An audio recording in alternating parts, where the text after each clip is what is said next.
여러분 반갑습니다. 날씨가 매우 차갑습니다. 굉장히 날이 차워서 아마 지금 바깥에서 일하는 분은 굉장히 고생이 많을 겁니다. 제가 생각해 보면 세상에는 많은 직업들이 있지만 공부가 그 중에 가장 수월한 것 같아요.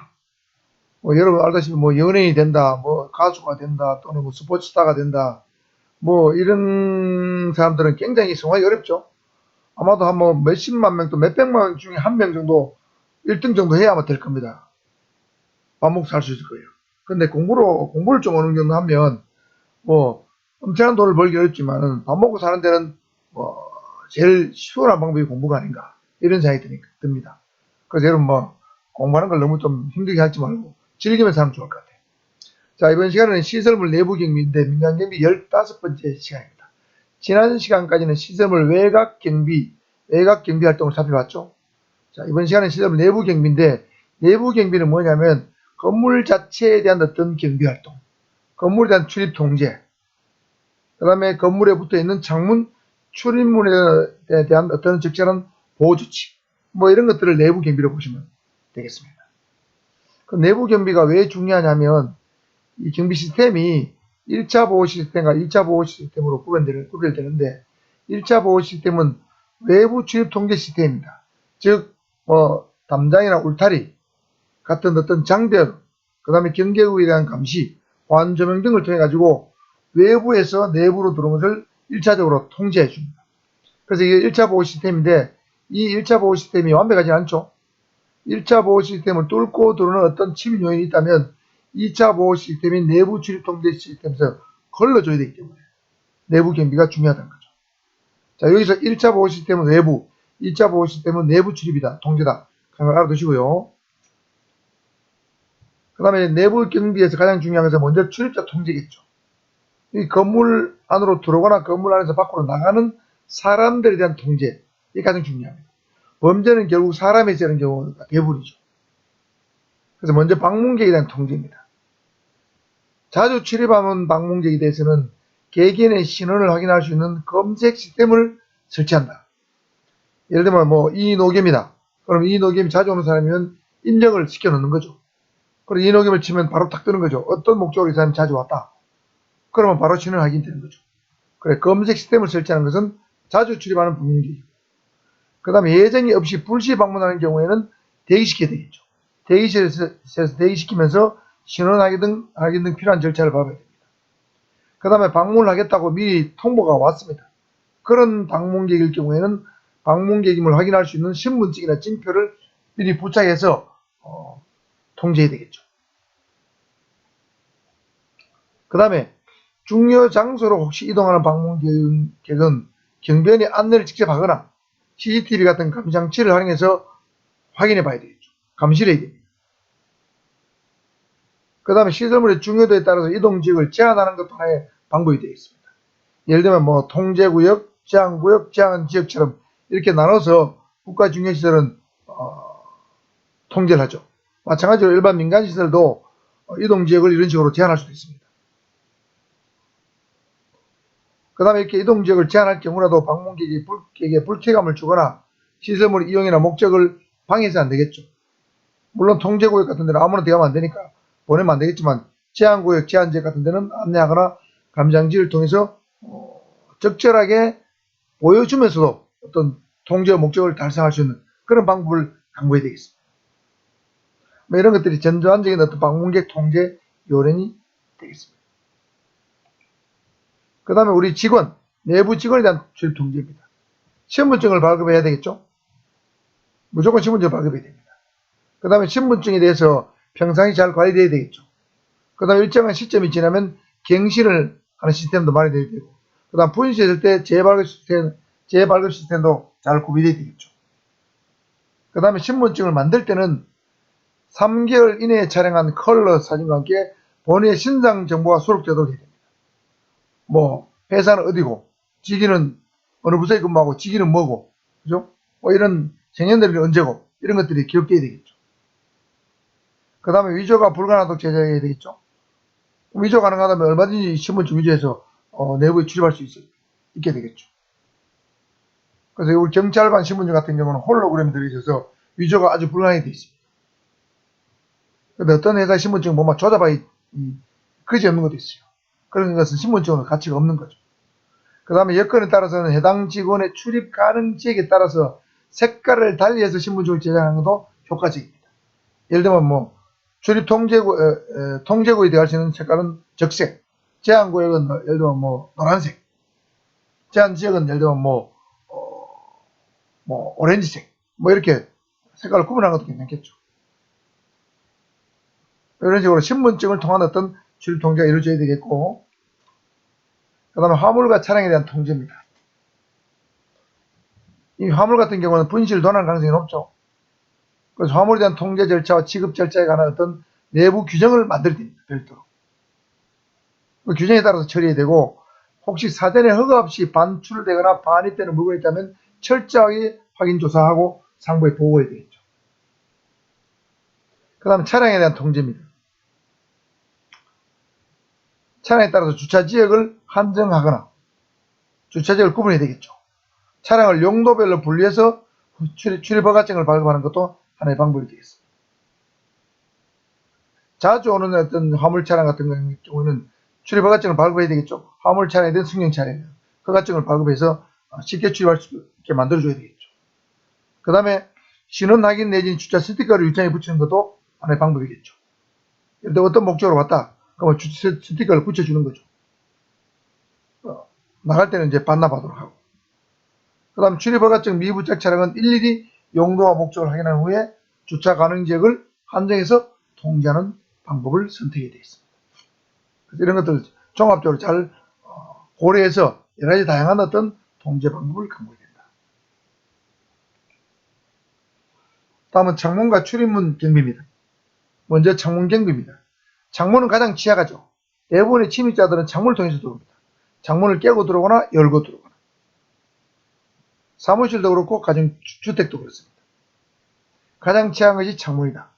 그래서 창문은 적절한 보호조치를 해야 됩니다. 창살, 강화유리, 침입 감지 시스템 등을 설치해야 되고, 또 필요한 경우에는 화재가 발생할 때는 내부에서 외부로 나갈 수 있게 만들어야 되겠죠. 그래서 내부에서 쉽게 뜯어내고 신속하게 대피할 수 있도록 설계해야 됩니다. 밖에서는 쉽게 침입할 수 없고 뜯어낼 수 없게 만들면서 내부에서는 뜯어내고 탈출할 수 있도록 그렇게 만들어야 된다는 거죠. 그리고 창문으로는 창문 경비에서는 안전유리와 이중 안전유리, 창살 같은 걸 설치하는 게 필요합니다. 일반 유리보다는 안전유리 설치하는 게 좋다는 거죠. 이 안전유리는 일종의 고강도 특수유리입니다. 그래서 이 안전유리는 침입 시간을 지연시켜주고 미간 아름다움을 유지시켜주는 그런 기능이 있기 때문에 안전유리를 설치합니다. 요즘 대부분의 주택 같은 데는 아파트에는 안전유리를 설치하죠. 공장에도 안전유리를 대부분 많이 설치합니다. 이 안전유리의 장점이 뭐냐면 알아둬야 됩니다. 일단 인체에 손상을 입히지 않게 파편 모양으로 갈라집니다. 누가 부수려고 해도 잘 안 갈라지죠. 금방 쫙 파편 모양으로 사방으로 우리 얼음을 딱 깨려 두드리면 파편이 쫙 금이 쫙 가죠. 사방으로. 그런 것처럼 갈라집니다. 고온에도 잘 견디고 냉동 어떤 찬데도 어떤 아주 얼음 같은 어떤 차원 날씨도 잘 견딥니다. 그 다음에 충격에도 강합니다. 망치로 때려도 잘 안 깨집니다. 그 다음에 불에 잘 타지 않는 불연성 물질입니다. 또 가볍습니다. 그래서 설치가 용이해요. 이 대표적인 것이 바로 우리 자동차 앞유리입니다. 자동차 앞유리가 대표적인 안전유리입니다. 단점은 뭐냐면 좀 비싼 겁니다. 이 안전유리에서 조금 한 단계 더 발전시킨 것이 이중 안전유리입니다. 안전유리를 두 겹으로 붙인 거죠. 그 유리와 유리 사이에는 보통 진공 상태를 만들거나 질소가스를 넣거나 이렇게 합니다. 그러면 일반 안전유리에 비해서 보다 더 방음 효과가 뛰어나고 보다 더 강도가 강합니다. 안전합니다. 잘 안 깨지죠. 그러면서도 일반 유리와는 동일한 두께를 가집니다. 보통 요즘 아파트에는 8mm짜리, 10mm짜리, 심한 경우는 15mm짜리 쓰는 경우도 있습니다. 아주 고층에는. 보통 우리 15mm 해도 일반 유리는 망치를 때리면 그냥 박살나죠. 그러나 이중 안전유리는 웬만한 충격에는 깨지지 않는다는 거죠. 태풍이 불어도 지진은 잘 안 깨지죠. 이런 것이 이중 안전유리입니다. 그래서 건물의 외벽 많이 쓰죠. 지금 주상복합 아파트는 다 건물 외벽이 이중 안전유리입니다. 그러니까 밖에 비가 오든 태풍이 치든 엄청난 바람이 불어도 소리도 들을 수 없어요. 빗소리도 안 들리죠. 굉장히 방음 효과가 뛰어나. 비가 오나 바람이 부나 알 수 없다. 그래서 천장이나 바닥이나 내부 창이나 쇼윈도우용으로 많이 쓰죠. 어떤 건물에 가면 말이죠. 그 들어갔더니 바닥에 막 이 붕어가 인가가 놀더라고. 금붕어가 놀아요. 이중 안전줄이 돼 있어요. 그 다음에 창살 같은 걸 설치한 경우는 이 창문이 지상에서 5.5m 이내에 있거나 인접 건물과 4.3m 이내일 경우, 인접 건물에서 이 창문을 깨고 들어올 수도 있죠. 이럴 경우 설치한다. 지상에서 5.5m, 인접 건물과 4.3m 이내일 경우는 창살을 설치한다. 이 창살도 종류가 많이 있겠죠. 강도가 강하고 촘촘할수록 침해에 대한 방어 기능이 뛰어나겠죠.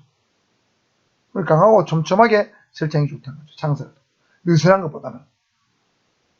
창살의 간격이 촘촘해 좁아야 돼. 단점은 뭡니까?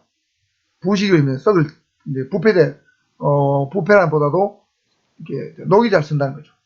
그 다음에 좀 미간상 좀 보기 안 좋아요. 이런 단점이 있어요.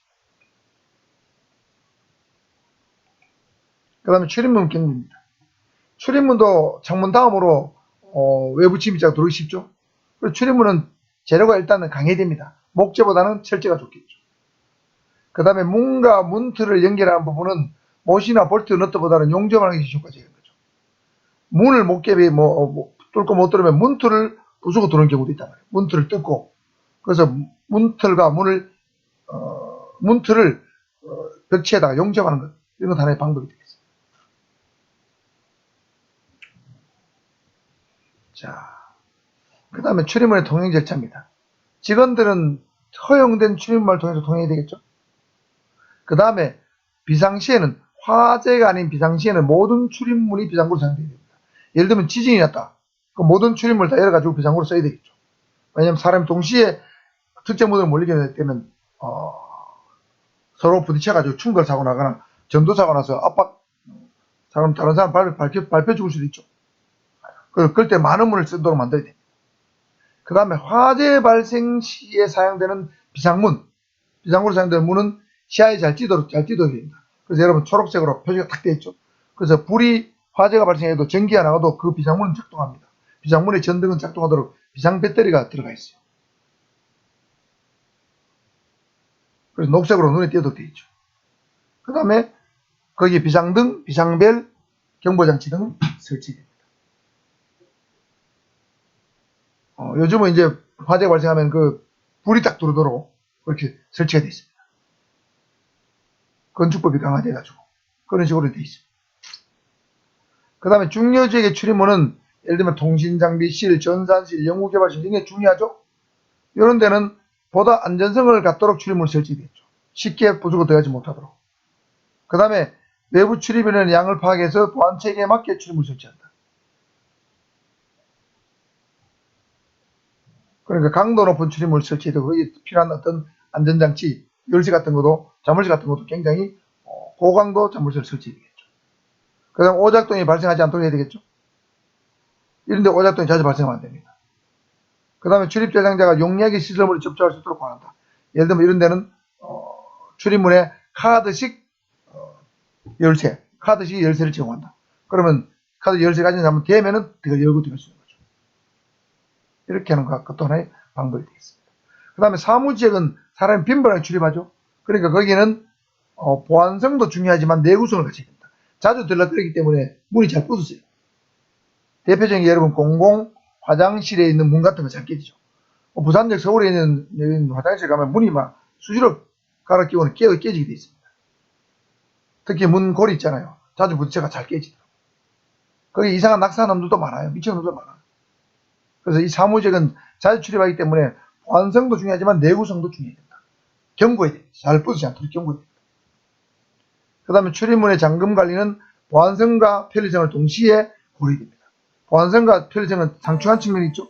보안을 너무 강조하면 편리성이 떨어지고, 보안을 강조 안 하면 편리성을 너무 강조하면 보안이 떨어집니다. 그래서 보안과 편리성을 동시에 적절히 조화시키는 잠금장치를 해야 됩니다. 그러니까 통신장비실, 전산실, 연구개발실은 보안성을 좀 더 강조해야 되고, 사무지역은 편의성을 좀 더 강조할 필요가 있겠습니다. 편의성과 내구성을 좀 더 강조할 필요가 있겠습니다. 그런 식으로 잠금 장치를 해야 된다는 거죠. 다음은 자물쇠입니다. 자물쇠도 완벽한 게 아니죠. 얼마든지 자물쇠를 뭐 열고 들어오거나 부수고 들어오거나 자르고 들어올 수 있습니다. 그래서 자물쇠의 기능은 단순히 출입 시간을 지연시켜서 경비원이라든가 경찰관이 출동하는 시간을 벌어주는 그런 목적입니다.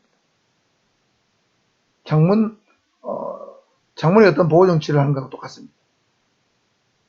자, 자물쇠의 종류 중요합니다. 크게 보면 기계식 자물쇠와 디지털 자물쇠가 있습니다. 디지털과 기계식. 기계식 자물쇠는 네 가지가 있죠.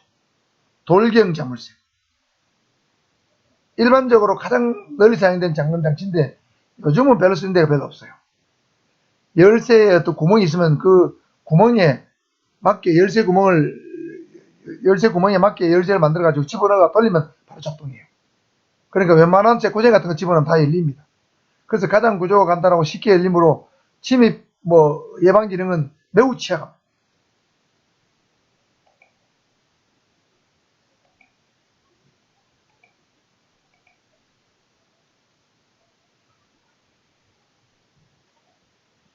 그 다음에 판날름새 자물쇠입니다.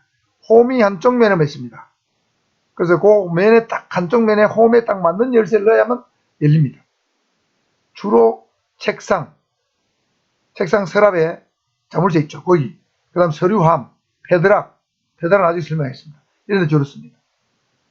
돌경 자물쇠보다는 효과적이나 높은 안전성을 보장하지 않는데 통상 여는데 열쇠가 없다면 여는데 3분 정도 걸린다고 합니다. 한번 볼까요? 자, 이게 판나름새입니다. 열쇠의 한쪽 면은 일자고 반대쪽이 이렇게 울퉁불퉁하죠. 요렇게 되는데 이걸 여는데 열쇠가 없다면 한 3분 정도 가면 열 수 있다는 거죠. 다양한 어떤 뭘 집어넣어가지고 여는 거죠. 그리고 안전성이 크게 높진 않다. 이게 판나름새입니다. 핀 나름새는 양쪽에 열쇠 홈이 양쪽에 있어요. 홈이 불규칙적으로 파여져 있습니다. 굉장히 복잡하죠. 우리 자동차 열쇠 같은 경우는 거의 핀 나름새입니다. 양쪽에 홈이 파여져 있어요. 그리고 자동차 키는 나무 꽂아서 시동이 안 걸리죠. 그래서 판 나름새보다는 한 단계 높은 안전성을 제공하는데 연락하면 10분 정도 걸린다는 거죠. 정상 열쇠가 아니라면. 예를 들면 우리 멀티키 맞는 키를 가져서 연다 해도 10분 정도 걸린다는 거죠. 맞춰야 되기 때문에 열쇠 양쪽을 다 맞춰야 돼요. 그래서 일반 산업 분야뿐만 아니라 일반 주택에도 널리 쓰고 자동차 키로도 많이 쓰죠. 책상에는 서류하면 주로 판나름새. 그 다음에 보통 우리 자동차라든가 일반 아파트 이런 데는 핀 나름새 이런 걸 많이 요즘 쓰죠. 돌경은 이제 거의 안 쓴다고 해야 됩니다. 그냥 그릇만 창고 물건 잃어도 좋은데 형식적으로 자물쇠 있어도 있다 없다 이런 정도 있지 않습니까? 우리 옛날에 고가구에 이런 자물쇠 이런 데 돌경 자물쇠죠. 그래서 판하고 핀이 시험에 비슷하게 잘 나옵니다. 그래서 여러분 외울 때 판은 한쪽 면이죠. 한판승. 여러분 유도의 한판승까지 한판승이 하나 있잖아요. 그죠? 그 다음에 핀은 양핀이죠. 양핀. 양부모. 양핀. 자, 핀은 양쪽에 경우 있습니다. 한판승, 양핀 이렇게 외워두십시오. 그 다음에 숫자 맞춤식 자물쇠는 자물쇠에 3개 내지 4개의 숫자가 달려있어 가지고 숫자를 조합해서 손으로 인위적으로 맞추는 거예요. 맞추면 열리는 겁니다. 숫자가 4개 다 맞아야 됩니다. 2378, 3598 이런 식으로 맞으면 4개 다 맞아 열리는 거죠. 그러니까 이 4개를 동시에 맞추기 굉장히 어렵죠. 경우의 수가 너무 많기 때문에. 그래서 외부 침입과 절도 입에 효과적인 방어가 가능합니다. 보통 우리 여러분 자전거 같은 거, 오토바이 이렇게 자물쇠 이렇게 둥그런 거 채우잖아요. 그래서 끝에 보면 기계식으로 맞추게 돼 있죠. 기계식 하나에 맞춰 인위적으로. 3개짜리, 4개짜리가 요즘 5개짜리도 있더라고. 이게 숫자 맞춤식이에요. 이런 거죠. 숫자. 이렇게. 예를 들면 3578, 4796. 이게 맞아야 이게 딱 가닥 열리는 거죠. 이 숫자 맞춤식입니다. 그러니까 이 기계식은 거의 다 손으로 뭘 집어넣어서 해야 되는 거죠. 손으로 전부 다 열쇠 구멍에다가 넣어야 열리는 거예요. 그런데 디지털식은 뭐 열쇠를 집어넣는 방식이 아니죠? 아니요. 자, 그러면 암호 사용식은 뭐냐면 숫자 맞추기 자물쇠는 자물쇠인데 숫자를 손으로 맞추는 게 아니고 버튼을 착착착 누르는 거지. 자물쇠의 전자판에 있는 암호화된 문자를 조합해서 문이 열립니다. 내가 미리 설정해 놓는 거죠. 3579. 그 번호가 딱 맞아 열리는 거예요. 암호를 잘못 누르면 경보가 작동합니다. 요즘 이런 거 많죠? 암호 사용식. 자, 암호 사용식 설명하고 카드 작동이 좀 더 설명하고 반도체 내장형 자물쇠 설명하겠습니다. 반도체가 내장된 자물쇠예요. 암호 사용식하고 외관은 거의 똑같습니다. 다만 암호 사용식보다 반도체 내장형 자물쇠는 암호 사용식 없는 기능이 한 2개 더 들어있어요. 내부 강제 잠금 기능과 외부 강제 잠금 기능이 더 들어있어요. 이건 뭐냐면 내부 강제 잠금 기능은 뭐냐면 안에서 이 기능을 작동시키면 외부에서 비밀번호를 알아도 또는 터치식 버튼을 이게 터치식 열쇠를 대도 안 열립니다. 내부에서 장갑 보는 거죠. 자, 이런 경우는 왜 있냐면 예를 들면 동거하는 남자가 있다가 헤어졌어요. 남자가 비밀번호를 알고 있죠. 남자가 찾아와서 비밀번호를 누르고 들어오잖아요. 그런 일이 그걸 막기 위해서 여자가 안에서 내부 강제 기능 장기능을 작동시켜 놓으면 비밀번호를 안 바꿔도 그대로 안 열리는 거예요. 그 다음에 외부 강제 잠금 기능은 뭐냐면 외부 강제 잠금 기능이니까 내부에서 문을 열 수 없어요. 예를 들면 치매 노인이 있다. 치매 노인이 자꾸 밖에 나가서 길 잃어버린다. 그러면 나갈 때 그 자식이 이 기능을 작동시켜 놓는 거예요. 그러면 치매 노인이 나가고 싶어도 못 나가요. 꼬맹이들이 자꾸 집 밖으로 자꾸 나가서 길을 잃어버린다. 위험하다. 그러면 엄마가 집을 나가면서 이 기능을 작동시키면 애들이 집 안에 있게 되는 거예요. 안에서 버튼을 눌러도 안 열립니다. 이게 외부 강제 잠금 기능이에요. 우리 집에도 이 기능이 있습니다. 요즘은 대부분의 디지털 키는 이 반도체 내장형입니다. 근데 사람들이 모르니까 안 쓰는 거죠. 이 반도체 내장형 자물쇠를 마치 암호 사용식 자물쇠 정도로 씁니다. 근데 사실 이 기능을 알면은 굉장히 편하죠. 그 다음에 경보음이 작동하면 도난시나 외부 침입 시 경보음이 작동하고 또 문이 1.5cm 이상 열려 있으면 자동으로 경보음이 작동합니다. 이것이 반도체 내장형이에요.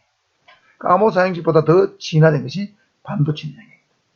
그 다음에 카드 작동식은 어떤 카드를 자물쇠에 대거나 꽂으면 자동으로 열립니다. 그러니까 정해진 그 자물쇠에 맞는 카드 자물쇠를 떼야 돼요. 그래서 이건 신분증의 기능을 갖고 있기 때문에 주로 통제구역이나 제한구역 같은 데 주로 쓰죠. 중요한 어떤 보안을 요하는 어떤 사무실에는 카드 작동 사무실을 쓰죠. 접근성도 좋아지면서 이거 카드 작동 자물쇠 검사는 들어오지 못하도록 만드는 어떤 통제 기능이 강화된 그런 방식이 카드 작동식이 되겠습니다. 그 다음에 지문인식 자물쇠는 뭐 뻔하잖아요. 최첨단이죠. 지문을 미리 등록시켜 놓는 거죠. 컴퓨터 칩에다가. 그래가 지문이 일치해야만 들어갈 수 있는 거죠. 그 다음에 요즘은 정맥인식. 이 손목에 여러분 정맥이 있죠? 손목의 혈관의 정맥 모양이 사람마다 다르다고 합니다. 그 정맥의 패턴을 인식해서 문을 여는 방식이에요. 그러니까 이거는 사용자의 거부감이 적고 지문이 없거나 손바닥이 없는 사람도 사용을 합니다. 지문이 없는 사람은 뭐냐면 너무 노가다 같은 걸 많이 해서 이 지문이 다른 사람이 있습니다. 지문이 없는 사람이 있어요. 너무 일을 많이 하는 사람 있잖아요. 육체적인 노동을 많이 하는 사람들. 이런 사람 지문이 없는 사람이 있어요. 그러면 정맥인식 자물쇠 써야 되겠죠. 어쨌든 이 디지털 자물쇠 방식은 기계식보다는 훨씬 더 진화된 방식이다. 자, 암호 사용식, 반도체 내장형, 카드 작동식, 지문인식, 정맥인식은 디지털식이고 기계식은 돌기형, 판나름새, 핀나름새. 여기 두 개 구분 잘 하시고 숫자 맞춤식. 숫자 맞춤식은 디지털식 아닙니다. 지금 잘 나옵니다. 자, 이게 바로 암호 사용식 또는 반도체 내장형이죠. 정해진 버튼을 뭐 3개나 4개나 5개, 6개 누르면 되죠. 저희 집 같은 경우 4자리 하는데 어떤 집에는 8자리 하는 사람도 있더라고요. 이제 눌러서 8자리 하면 절대 돌기 힘들겠죠.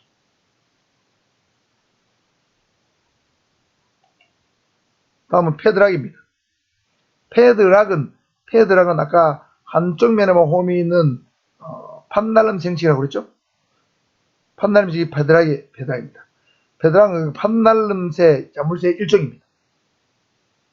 그 중에 패드락은 출입문에 출입문에 탈부착 형태로 만들어진 자물쇠입니다.